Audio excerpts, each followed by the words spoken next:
maalinkii Kismaayo la qabtay taliska xamar ka jiro qoys walbaba nin kastaba ha u dhashee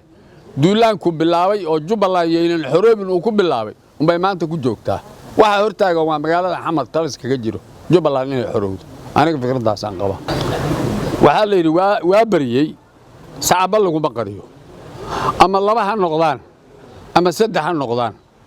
wadankan hadda aan joogno ee Kenya qalalaasaa ka taagnaa nabadgelyada khatar bay ku jirtay maxaan caawa ku baryi doonaa buu shicbiga lahaa xilligii doorashada kadib maalinkii Raila iyo Maxaa Uhuru ay gacanta isgeliyeen sidii uu u degay shanqar damba lagama maqal hadda Jubaland madaxweynaha Axmed Madoobe iyo laba nin oo madaxweynenimo u sharaxan saddexda nin baa isku haysteen 21 bari baan joogay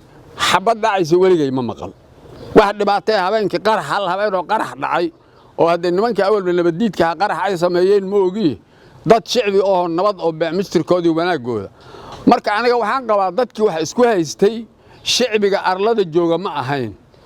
laba nin oo madaxweynayaal doon iyo nin madaxweynenimadii ku sii xarbinayo gambarka reebanayo kuwaan baa iska soo horjeeday hadda kuwii hadday heshiiyay yaa kala haysta oo hadda labadii nin ay ninkii garab fadhiyaan oo dawladdu wadajir in loo dhisan la rabo oo wax kasta uu diyaar yahay marka dad jiritaanka Jubaland ka soo horjeedo weeye dadkaas ayaga ma ogiye meeshaas waxba kama jiro annagana cod buuxo yaan ku taageeraynaa heshiiskii ka dhacay Nairobi ee Axmed Madoobe iyo nimankii mucaaradka ay ku heshiiyeen sababtaas oo Jubaland annaga inay deganaataa dan noogu jirtaa hadday deganaan weydo meesha ay ku soo jabayso waa annaga markii dhibaatadan ugu dhacday 1963 meesha aan ku cararnayna laba indhood baa la yiri isku hurdaan ama kala hurdaan marka dadkaas ayaga ka soo horjeedaan heshiiska waa dad Jubaland la dagaalsan oo qarannimada oo siyaasadooda waliba ay fog tahay oo qabiilnimo ay ku saabsan tahay ma aha yaani Axmed Madoobe madax loo diidan yahay Jubaland dadka asalka u leh yaa loo diidan yahay qarannimadooda iyo deganaashadooda iyo heshiiskooda yaa la diidan yahay wallahi aniga bu'aale waxaan ogsoonahay dad baa horta iska leh waa deegaanka Gaaris oo kale had walba dadkaas asaga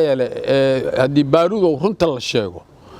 dadkaas leh wixii qayro oo uu sameeyo iyo wixii oo tilaabo oo uu qaado umbay dawladda jirtana yeeli ayaa ma taageersan hadalka aniga bu'aale Kismaayo umbay la mid tahay Kismaayo yaa qabtay Kismaayo waxa qabatay dawladaha adduunka oo Ethiopia Soomaaliya Djibouti amisonti la sameeyay yaa qabatay haddana wali wadanka way joogaan khalafaadkii Jubaland ka dhacay umbaa dib u riday waxay ila tahay dawladda Jubaland inaynan ka soo horjeedin bu'aale ama gobolkaas asaga inuu xoroobo kama soo horjeedo laakiin khalafaad baa jira khalafaadkaas asaga muxuu ku saabsanaa in madaxweynenimadii horta doorashadii bil isku haystay dawladda dhexe inay qabato bu'aale aad maxaad ka qabtaa dawladda dhexe meel wadanka ay qabato ani wali ma maqal wadanka oo dhan meel ay qabato ma maqal Puntland ma ay qabanin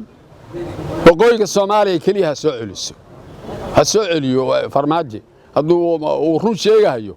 waqooyiga Soomaaliya gobol dhan oo Soomaaliya yaa ku dhawaaqay inuu gaar u socdee oo xornimo gaar ku dhawaaqay ka soo celiyo Jubaland iyo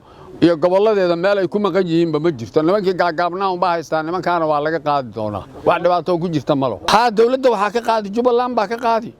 qaadi asaga siyaasadda kaliya ee maanta uu ku heli lahaa bilad weyneyd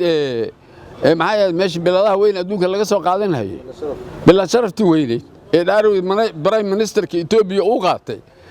waxa weeye Eritrea iyo markuu heshiisiyay Ethiopia hadduu rabo tii oo kale inuu qaato ha soo celiyo waqooyiga Soomaaliya waxba yuusan Jubaland iyo gadayuusu ku wareegaysan dawladda Kenya afkeeda ku hadlaysa wallahi kulliba mas'uul baan ahay odayna waan ahay wixii maslaxa aan u maleynayaan ku hadlahay hadda nin isoo kireystay ma jiro oo yiri sidaa dheh laakiin sida wax ila muuqdaan waa sida ayada waxa kale oo noogahay oo qarinaynin deganaashada Jubaland inuu ka soo horjeedo madaxweynaha waan ogahay aniga madaxweynaha Soomaaliya inuu ka soo horjeedo inuu qabiil u qaybiyay hadda oo laba qabiil uu ka dhigay meeshii ay halka qabiil oo Jubaland la dhaho inuu rabo state inuu gaar u gooyo midna uu gaar u gooyo dhibaatada ka jirta Jubaland waa ninkaas kaliya hadduu asaga faraha kala baxo Jubaland meeshii la haystana waa la qaban lahaa ayadana way degaleen waxay ka degalayaan asaga weeyaan idinka dad dariskiitiini arrintina dhaxad ka noqotaan labada meelood dhaxdhaxadiisaan oo nabadoono ka noqotaan maxaa ku jira inta hal dhinac la jirneedeen baaruudow anaga meel la jira mala sababta ayada oo dhoobleyl dhaafaynin iyo ciidamada Kenya way galeen wadanka ayaga oo TV-ga waxay ka soo baxayeen caruurta xumbaarsan buskudka siinhayo bilcaanta uur kale isbitaalka geynayo saan TV-ga uga arkaynay ayada oo gobolkan wax ka dhaco dhibaato ay jirin yay gacanta ku dhigtay maalinkii Kismaayo la qabtay taliska xamar ka jiro qoys walbaba nin kastaba ha u dhashee duulaanku bilaabay oo Jubaland yeelan xoroobin uu ku bilaabay umbay maanta ku joogtaa waxa hortaagan waa magaalada xamar taliska ka jiro Jubaland inay xorowdo aniga fikradaas aan qaba